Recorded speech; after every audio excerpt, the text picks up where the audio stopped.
learners, welcome back to the second part of my lecture on fake brands.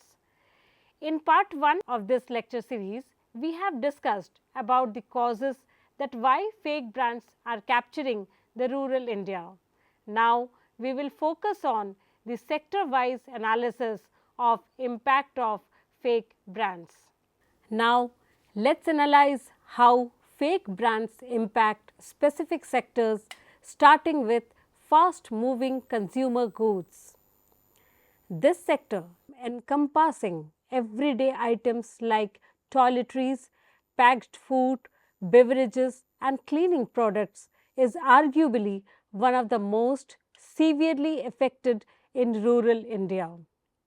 Within FMCG, personal care and cosmetics are prime targets. Products like soaps, shampoos, skin creams and toothpastes are frequently counterfeited or mimicked. Rural consumers often encounter fakes like Lux soap packaged to look exactly like Lux, and this happens because they see brand advertising that creates the desire of the product, but may find the fake more accessible or affordable. Similarly, packed foods and beverages like popular biscuits, Parle-G, Britannia, etc., chocolates, Cadbury Dairy Milk, sometimes faked as daily milk, and even local cola drinks mimicking Coke or Pepsi labels are common. This poses significant health risks, and these edible fakes might be produced under unsanitary conditions. Continuing with FMCG, tobacco products like branded cigarettes, BDs and chewing tobacco, which is commonly known as gutka, are also frequently counterfeited, especially given their high consumption rates and strong brand loyalties in many rural communities. This also facilitates significant tax evasion. Moving to another critical rural sector, agriculture. The prevalence of fake inputs here, particularly seeds and pesticides, is deeply concerning. Farmers' livelihoods depend on quality inputs, yet many have been victims of counterfeit seeds where low quality grain is packed and sold deceptively as high yielding hybrid varieties, sometimes even using fake company holograms. Similarly, while perhaps less reported, fake or adulterated fertilizers exist, where products like urea might be mixed with sand or chalk and sold in packaging that mimics genuine brands or government supplies. Arguably, the most damaging issue within the agricultural sector is counterfeit and illegal pesticides. Estimates suggest that a shocking 25% of pesticides sold in India might be fake, substandard, or illegal. These can range from products containing no active ingredient at all, just colored water or powder, to misbranded chemicals or entirely unlicensed harmful mixtures. The consequences for farmers include crop failure, huge financial losses, and potential risk to human health and the environment. Equally, if not more critical, is the impact of pharmaceuticals and healthcare sector. Here, fake products can have direct life and death consequences. Counterfeit and substandard medicines are a persistent problem, particularly in rural areas with weaker regulation. Estimates on their prevalence vary from official figures around 5% to independent suggestions of 10 to 20% or even higher. These fake drugs might contain the wrong ingredients, no active ingredient, incorrect doses, or be deliberately mislabeled, rendering them ineffective or dangerous. Beyond FMCG, agriculture, and pharma, several other sectors are also significantly affected by fake brands in rural markets. The automotive parts sector sees a huge market for counterfeit spares like brake pads, engine oils, and filters, directly impacting the vehicle safety and contributing to accidents. Apparel and footwear are rife with cheap knockoffs. You might find shoes branded Nike or jeans labeled Levi's at very low prices in rural bazaars, clearly fakes, causing economic loss.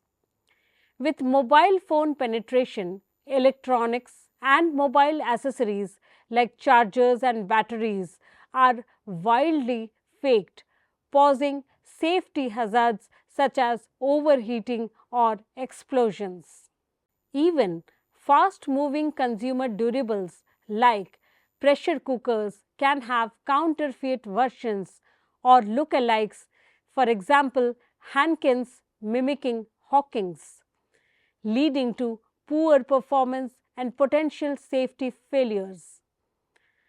Lastly, alcoholic beverages see a dangerous form of counterfeiting where illicitly produced liquor is packed in bottles resembling popular legal brands, often leading to tragic poisoning incidents. The impact of fake brands extends beyond individual consumers and companies, affecting the broader rural economy and society.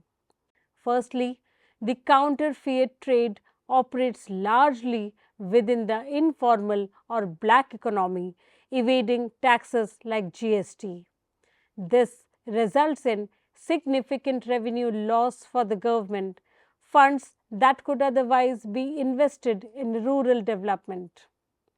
Secondly, the presence of cheap fakes distorts market dynamics, creating unfair competition and forcing genuine producers to potentially lower prices or invest heavily in differentiation, squeezing their viability. Thirdly, a market saturated with fakes can erode overall consumer trust. If people frequently encounter deceptive products, they may become wary of market transactions altogether, potentially hindering the adoption of beneficial packed goods or modern inputs. Finally, this phenomena negatively impacts the quality of life. Access to genuine, effective products, be it medicines, agricultural inputs, or reliable appliances, improves well being and productivity. When fakes replace these, rural communities are denied these benefits. Addressing this complex problem requires a comprehensive, multi pronged strategy. Let's explore the key measures. First and foremost is consumer awareness and education. Initiatives like the government's Jago Grahak Jago Wake Up Consumer campaign are vital. These efforts need to specifically educate rural consumers on how to identify genuine products, checking spellings, logos, security features like holograms, expiry dates, and looking for authorized dealer information, and importantly, communicate the potential dangers of using fakes. Alongside awareness, strengthening legal enforcement is crucial. This involves increasing the frequency and reach of raids and seizures targeting counterfeit manufacturers and sellers even in remote rural locations. Law enforcement needs to treat this as a serious economic crime, and the legal system should aim for faster prosecution and meaningful penalties to create a strong deterrent. Third, effective supply chain and distribution management by genuine companies is key. If authentic products are readily and reliably available, even in remote villages, the space for fakes shrinks. Companies are actively working on this by expanding their rural distribution networks, using dedicated rural stockists, mobile van systems, and carefully vetting their partners. The goal is to ensure the genuine product is the easiest one for the consumers to find. Fourth, packaging innovations and anti-counterfeit technologies offer powerful tools. Many companies now incorporate security features like holograms, special tampered evidence seals, or unique inks that are difficult for counterfeiters to replicate perfectly. Digital solutions are also gaining traction, such as QR codes or unique numbers on packs that consumers can scan or send via SMS to verify authenticity. For critical sectors like pharmaceuticals and agrochemicals, serialization, giving each individual product unit a unique traceable code, is being implemented to track goods through the supply chain and identify non-coded, likely fake items. Fifth, fostering collaboration and community vigilance is essential. This involves encouraging local communities, perhaps through panchayats or cooperatives, to be alert and report suspicious activities or products to authorities or companies. A grassroots approach complements formal enforcement. Sixth, as mentioned with serialization, continually improving traceability and accountability throughout the supply chain is vital for identifying where fakes enter the system. Finally, seventh, ongoing advocacy and policy measures are needed at a higher level.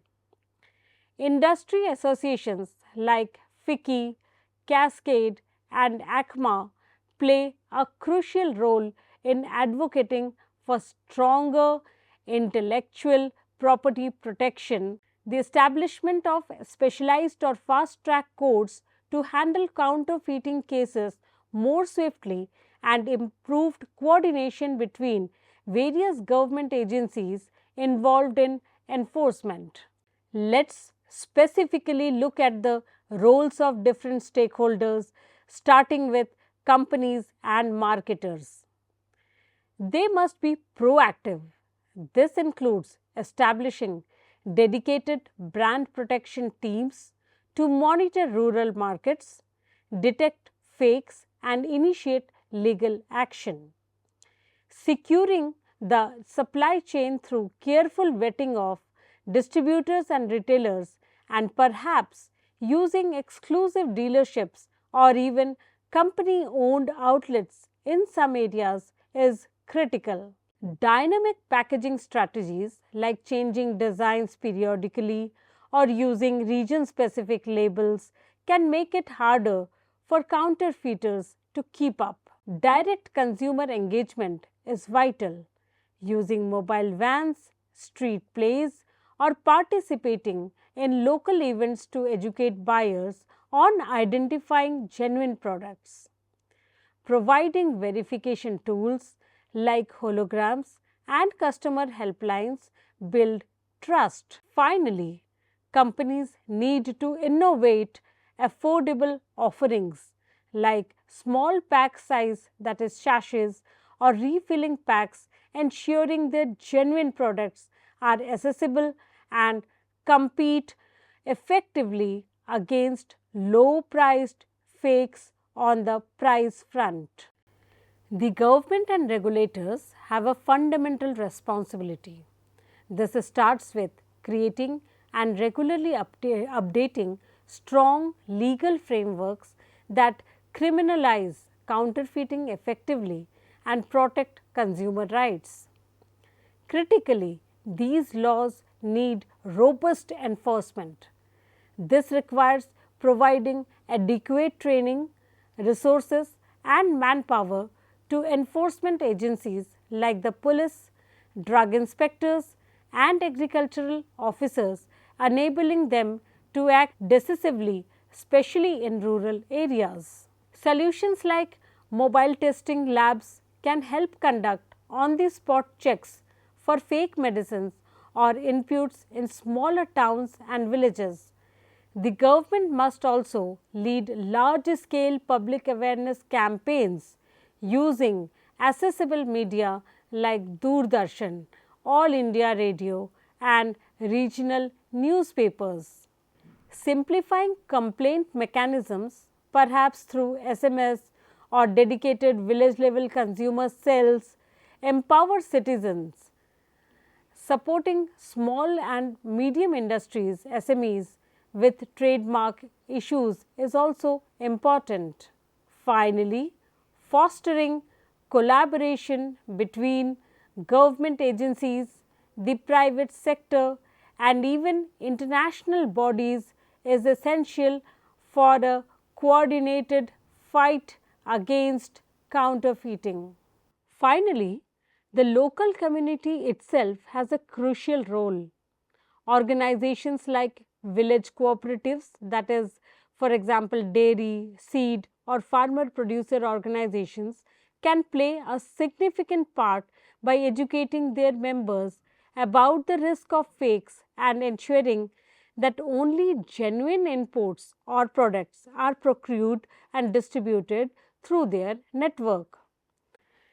Grassroots consumer awareness, where villagers themselves become knowledgeable about identifying fakes and feel empowered to report them, acts as a powerful deterrent.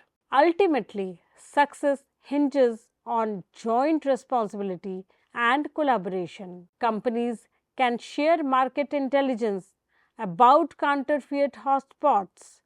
Government agencies can use this data for targeted enforcement actions, and communities can provide local support and vigilance. Real life examples like successful raids on fake detergent or shampoo units resulting from such coordinated efforts demonstrate power of stakeholders working together towards the common goal of eliminating fake brands from rural markets. Despite these strategies and roles, significant ongoing challenges remain. First, counterfeiters constantly adapt. They quickly learn to mimic new security features, change their operational tactics, and shift production to areas with weaker oversight, making it a continuous cat and mouse game. Second, weak rural enforcement persists as a major hurdle. Shortages of trained personnel, inadequate infrastructure like testing labs, and vast distances make effective monitoring and action difficult. Furthermore, legal processes can be slow, diminishing the different effect of laws.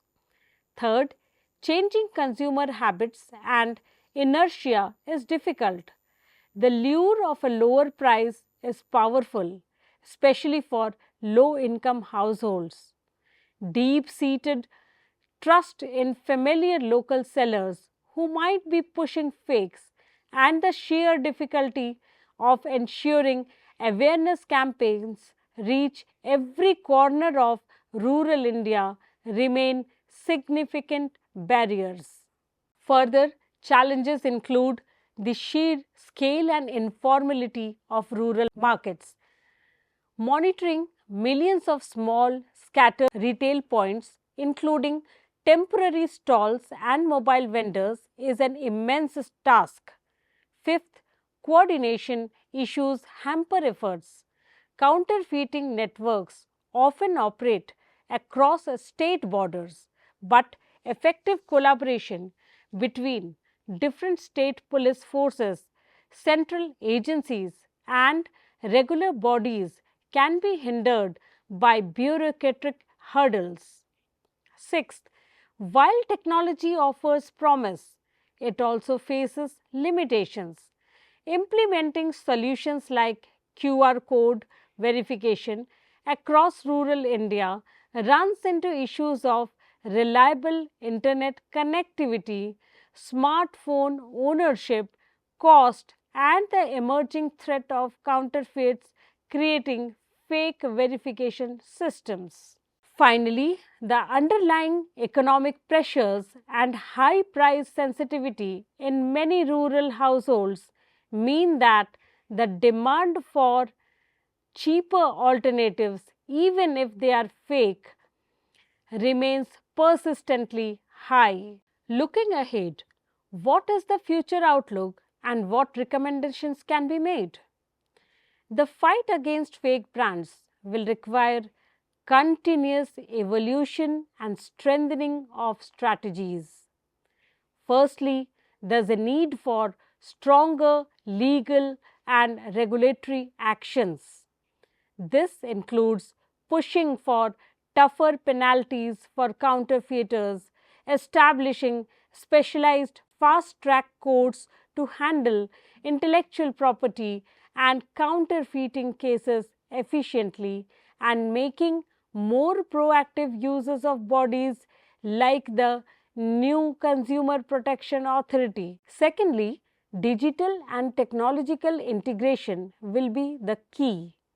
Wider and smarter use of QR code verification, exploring technologies like blockchain for creating highly secure and transparent supply chains, and potentially using artificial intelligence to analyze data and predict likely counterfeit hotspots can significantly enhance efforts. Thirdly, enhancing community participation through structured programs like training village level consumer communities and utilizing readily available technology like WhatsApp boards for easy complaint lodging can empower rural consumers to become active partners in this fight. Fourth, increased industry collaboration is recommended. Competing companies could potentially pool resources to create shared product verification platforms or run joint awareness campaigns, achieving greater reach and impact than individual efforts. Fifth, fundamentally, inclusive rural development plays a crucial role. As rural infrastructure, digital connectivity, education levels, and income improve, and the retail sector becomes more formalized, the underlying conditions that allow fake brands to thrive will diminish. Educated, empowered consumers with better access to genuine products and information are less likely to fall prey of fakes. Finally, we must remain vigilant against new age threats. The rapid growth of e-commerce and social media commerce in rural areas presents new potential challenge for counterfeiters to exploit. Monitoring these digital marketplaces and platforms will be increasingly important in the future strategy to combat fake brands in rural India. Fake brands pose a significant threat to consumer, legitimate businesses, and the overall economy in rural India. Effectively combating this issue requires a sustained collaborative effort involving proactive companies, strong government enforcement, and vigilant, aware communities. Working together is crucial to protect consumers and ensure a fair marketplace. Thank you.